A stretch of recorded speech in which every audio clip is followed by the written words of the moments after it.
Hola a todos, mi nombre es Laura Mariño, soy profesora de inglés y soy profesora adjunta en la cátedra Medicina, Hombre y Sociedad. En la clase de hoy vamos a conocer algo acerca de los tiempos verbales en inglés. Como decía, el objetivo de la clase de hoy es conocer los tiempos verbales del inglés y compararlos con los del español. Hay muchos mitos acerca de cómo conjugar un verbo en inglés, que lo más difícil de aprender son los verbos en el idioma inglés. Y, como vamos a ver ahora, vamos a intentar desterrar este mito, ya que lo complicado eventualmente serían los verbos en español y no en inglés. Como decía en la clase anterior, los verbos son formas especiales del lenguaje. Siempre se ubican en el predicado, forman su núcleo, y si están en el predicado, lógicamente se ubican después del sujeto. Muestran lo que está sucediendo en una acción o situación. Estas 4 características son comunes a los verbos en ambos idiomas. Ahora, la gran diferencia, si hablamos de verbos, tiene que ver con las inflexiones. Las inflexiones son las desinencias que indica la persona de la cual se habla en un verbo en español. Por ejemplo, si yo menciono el verbo estudiamos, la desinencia indica que estoy haciendo referencia a la primera persona del plural, es decir, al pronombre nosotros. En inglés esto no es posible, no existe tal desinencia que indique la persona de la cual se habla. Es por eso que es imprescindible mencionar el nombre o el pronombre de quien realiza la acción, es decir, quien realiza el verbo. Cuando hablamos de tiempos verbales, hablamos de tiempos verbales simples, perfectos y continuos. Vamos a empezar a mencionar o a caracterizar los tiempos simples, dentro de los cuales tenemos el presente simple, el pasado simple, el futuro simple y el condicional simple. Si vamos al presente simple, podemos identificar a un verbo en su forma afirmativa o negativa. En ambos casos, aparecen solamente 2 conjugaciones.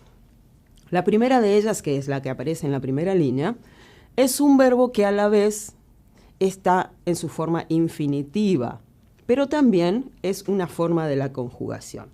Esa forma de conjugación se utiliza para hablar de todos los pronombres, excepto la tercera persona del singular. Es decir que la forma del verbo que agrega una S o una ES indica que se está hablando exclusivamente de la tercera persona del singular, es decir, de él o de ella, ¿sí? Lo mismo sucede en la forma negativa. Para hablar de un verbo en una forma negativa, no es suficiente utilizar la palabra no, como ocurre en español. En inglés utilizan un auxiliar que, unido a la negación, indica que ese verbo está en negativo. Los auxiliares son 2. El primero que aparece ahí en su forma completa o en su forma abreviada se utiliza para hablar de todas las personas, excepto de la tercera persona del singular, para el cual se utiliza el auxiliar que aparece a la derecha.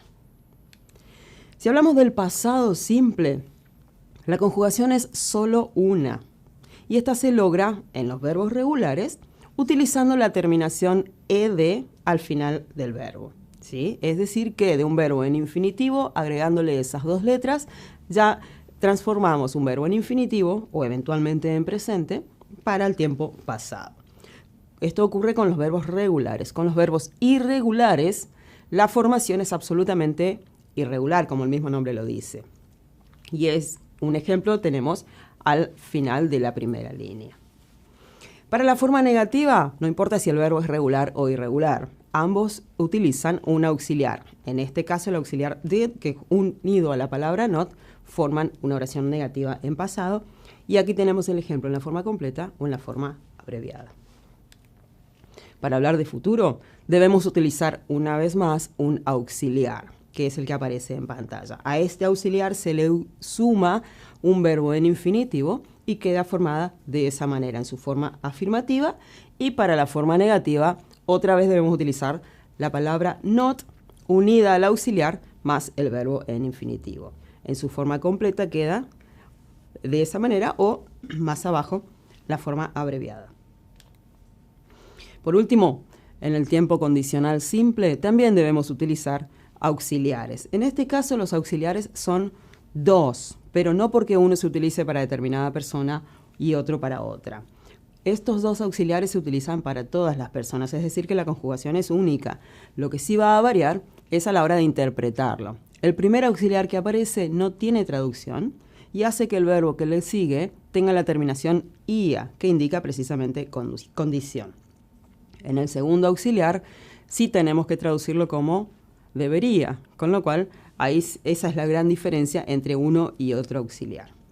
En la forma negativa también aparecen los auxiliares seguido de la palabra not, como hemos visto en los casos anteriores cuando tenemos un auxiliar. Esto es todo en cuanto a los tiempos simples. Si hablamos de tiempos perfectos, también vamos a hacer referencia al presente perfecto, pasado perfecto, futuro perfecto y condicional perfecto.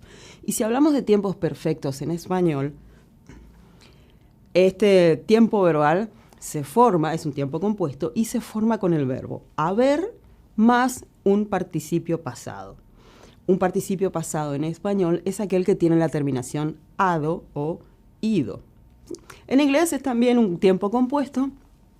El verbo haber del castellano tiene su equivalente en el verbo have, y después aparece un participio pasado.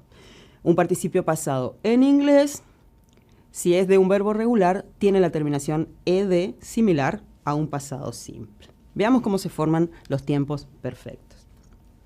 El presente perfecto, como vimos, se forma con alguna de las formas del verbo have más el participio pasado, que en el primer ejemplo es de un verbo regular, por eso tiene la terminación ed.